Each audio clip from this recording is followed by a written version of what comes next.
that Gambians have adhered to the President's advice to keep peace at all times.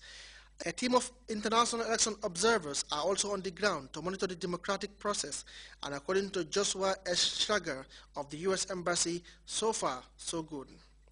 This is the first polling station we've come to, and everything that we've seen, it seems that the turnout has been okay so far, and the organization seems to be quite good. So far everything seems to be, so far everything's okay, but we'll issue a report with the conclusions of our findings today. With over 200 voting booths spread across the municipality, officials are hopeful that all registered voters will cast their die before the closing of all voting processes at 5 o'clock. Abubakar Dawo, GRTS. Well, we hope to bring you other election reports in other parts of the country in our subsequent news bulletins. The military guard post at the strategic Denton Bridge has been given a thorough facelift by the renowned entrepreneur Aja Fatima Senghor Tambajang. The newly refurbished facility was recently handed over to the beneficiary institution at a ceremony attended by senior military officers. Abdullah Baji has more. Is the main entry and exit point into the capital Banjul, and security is key at the location. To maintain a proper structure at this strategic point is crucial to the day-to-day operational capabilities of the men and women stationed at the post. It is for this reason that the proprietress of Fatima Trading, Aja Fatima Senghor Tambajang, offered the State Guard Battalion a fully constructed and furnished guard room. The handing over ceremony was witnessed by senior security officers, sister service chiefs from the police, immigration and prison, among a host of others. Lieutenant Colonel Esa Tamba, the Commander State Guard Battalion, describes Tambajang as a true friend of the Gambia Armed Forces and a philanthropist. Tambajang, he says, is a person who believes in caring and sharing, and that is been manifested with the guard room she fully sponsored. Today, as already been alluded to by the Master of Ceremony, we will be witnessing the handing over and inauguration of the guard room donated to the State Guard Battalion at this very important and sensitive location, the Denton Bridge, also the entrance to our capital city, Banjul.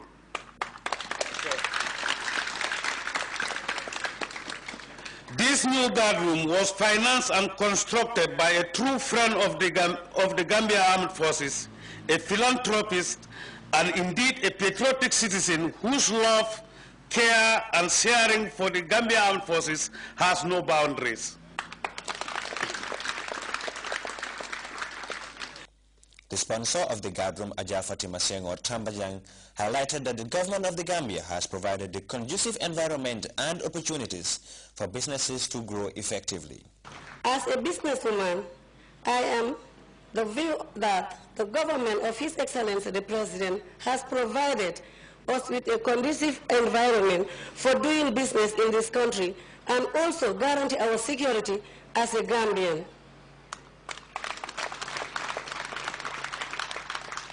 Without peace, security and stability, no development will take place, and that is why I have decided to compliment government's effort to provide our security men with a comfortable guard room as a way of saying thank you for the security you provided for us Gambians, especially for the women and children of this country. Representing the Chief of Defense Staff, Colonel Hina Sambu lauded the efforts of the proprietress of Fatima Trading, describing the move as a patriotic one. Colonel Sambu also seized the opportunity on behalf of the Chief of Defense Staff and the entire security services to thank the businesswoman for the gesture. Providing security is life assurance. Therefore, any Gambian who contributes in any form towards strengthening security of this country has contributed towards a noble cause.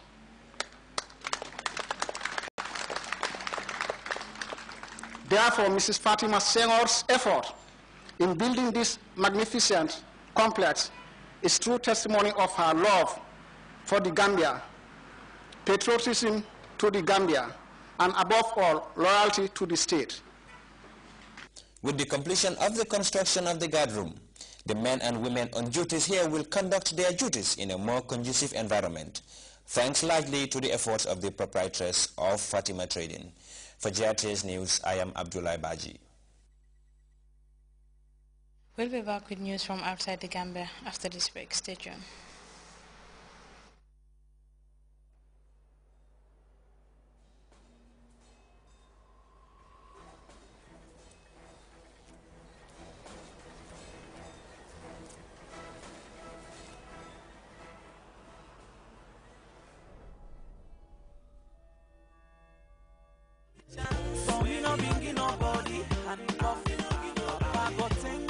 Atimara, what happened when you put your hand at your suit?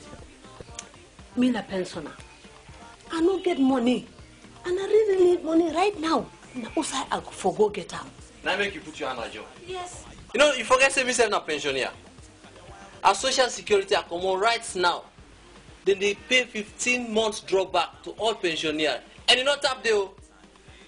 They get salary increase for all pensioners. Monica, now they work. Yes, so Auntie Medina, waiting pageants they tell you all not true. Social security now, then they give 15 months drawback to all pensioners. And not that no more, then don't add back for their salaries them. As I talk to you so, people in there they queue for collect their own money. Picking not true they tell me. Not true are they talk. Not they are they walk. And me are they go. If me na you no wait. Me are not they wait anything are they go. Go. Pa Jones. Monica. Social security. Now we you know. Now we you know. Welcome back. Latest United Nations consultations on the Malian crisis could see the deployment of over 11,000 peacekeeping troops. The UN peacekeeping force will take over from the French and other African troops in northern Mali, and as we hear in the CFI report, hundreds of Malian soldiers are currently receiving training from European instructors in a bid to push the region of groups linked to Al-Qaeda. Security Council consultations concerning the crisis in Mali has resulted in a move to deploy over 11,000 peacekeeping forces. The U.S. ambassador to the United Nations announced the deployment would take place as soon as possible. The UN peacekeeping force will take over from French and Pan-African troops. The purpose of the UN operation, in our view, should be to contribute to the development of a secure, inclusive, and democratic state in Mali that includes all of the country's communities, and to support the full restoration of Malian sovereignty and territorial integrity. A first contingent of close to 600 Malian soldiers are training with European instructors in Koulikoro, 60 kilometers from the capital Bamako. The troops are beginning with top-to-toe general training. We are expecting a great deal from this training mission, since we have a number of weak points, and we hope by the end of this course, every soldier will be prepared to carry out his mission to liberate the north and stabilize Mali. Paris is preparing to pull out 4,000 French troops. Mali's army needs a complete overhaul, a clear hierarchy, a chain of command, and team spirit. All of these elements are part of the European training mission. Malian soldiers tell me they are particularly honored to be training as part of this battalion. The objective is to train Malian soldiers to fight Al-Qaeda-linked jihadist groups. Despite the intervention of French and African forces in Mali, jihad activity continues, hence the urgent need to train efficient Malian troops. Israeli troops have killed 2 Palestinian teenagers in the West Bank on Wednesday. The Israeli military accused the boys of throwing firebombs at a guard post in the city of Tulcam, and the Connecticut State Assembly has voted in favor of tougher gun laws that make background checks on gun buyers obligatory more than 3 months since the massacre of 26 people at an elementary school in Newtown, Connecticut. We have details of these and other stories in this World News Roundup. The deadliest single attack in Afghanistan in 16 months. On Wednesday, 9 Taliban strapped with explosives stormed a courthouse in the western province of Farah, where 10 of their comrades were on trial. During the 8-hour gun battle, 46 people died, including 36 civilians and the 9 suicide bombers. Nearly 100 people were injured. Civilian casualties reached a 5-year peak of 2,800 last year. Over the last 6 years, 15,000 civilians have been killed, the majority by Taliban insurgents. 2 Palestinian teenagers were killed on Wednesday by Israeli troops in the West Bank. The Israeli